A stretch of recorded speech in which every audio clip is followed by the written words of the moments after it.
AutoNation's net profit fell 24% in the third quarter of 2024. AutoNation owns more dealerships than anybody else. They're the largest, and they're just like Group 1 Automotive. They're a very big company. They own a ton of dealerships. Group 1 Automotive, their numbers were down in third quarter as well. So everybody is down in the dealership land. If you look at the numbers, it's just all the numbers came out, and we can see it. All their revenue is down across the board pretty much with every single group that owns a bunch of dealerships. And the question is why? And then also, we've been to a lot of AutoNation dealerships across multiple different states, and we've seen one thing at every single AutoNation dealership that I can think of. I'm pretty sure every single one of them had at least an addendum sticker.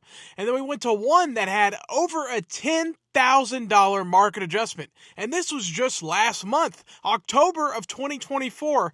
They're still trying to do market adjustments and addendum stickers on top of the $10,000 market adjustment. You really think that's going to help you sell vehicles when your sales are down?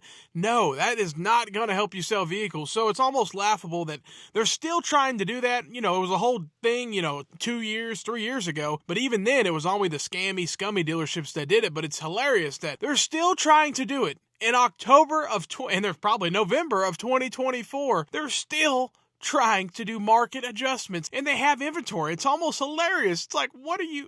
It's scummy to begin with, but now you're even doing it when you're. It's funny because no one even buys it with the markup, so it just sits there. And hey, their income's down now, their revenue's down because they make stupid decisions like that. It just doesn't make any sense. You know what I mean? It really doesn't. And you also have dealerships at the finance box. They made all this money in the finance box, especially over the last few years.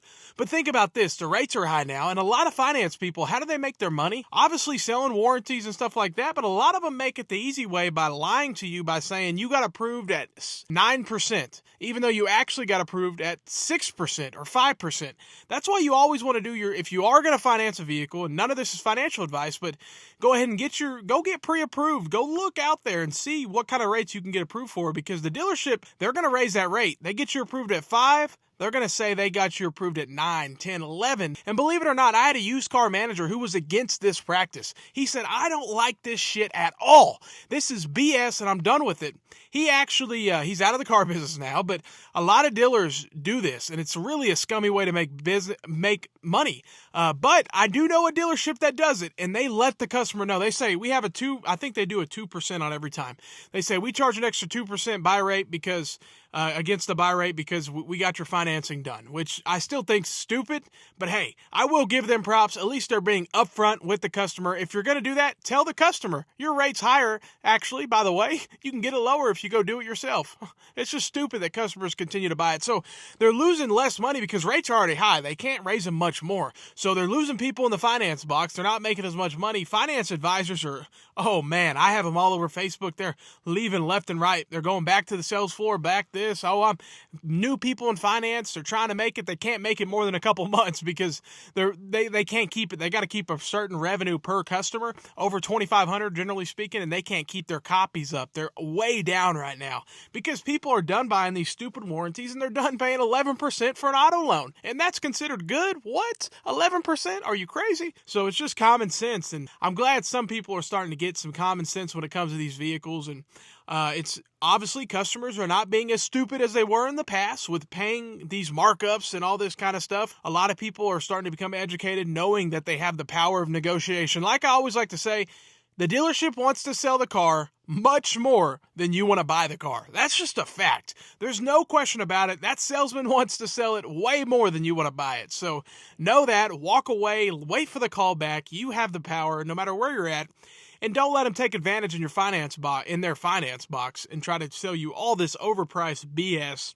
And then also, it's hilarious because, of course, AutoNation's doing bad in third quarter of 2024. They still do markups. The finance profit's going bye-bye real quick. You can't do the whole raising rates thing. People are kind of slowing down the whole warranty thing. They're starting to do some more research, and banks are only approving so much. The LTV, the loan-to-value ratio, they'll only do so much, 115, 120, 130%. those days are kind of over, to be honest. So they can only put so much onto the loan, and whenever you're buying those warranties and stuff, they're added to the loan. So in a lot of cases, these customers add them to the loan, which even makes it even worse because now you're paying interest on the warranty and all that kind of stuff. But anyways, the moral of the story is they're struggling. These finance advisors can't make money like they used to, and trust me, it's a good thing. Finally, it's getting back to how it should. They can't, making $50K sitting back in the office, just, come on, to be honest, doing not much. And don't even get me started on that. But anyways, of course, AutoNation doing terrible, down 24% in the third quarter of 2024. It's what I would expect after going to multiple AutoNation dealerships and seeing the most BS markups I've ever seen in the auto business. There's only one other dealership that's close, but still, AutoNation, get your shit together. Get these markups off these vehicles. Get the addendum stickers off if you actually want to sell some vehicles and make some money. Let's go. Everybody have a great day and stay blessed.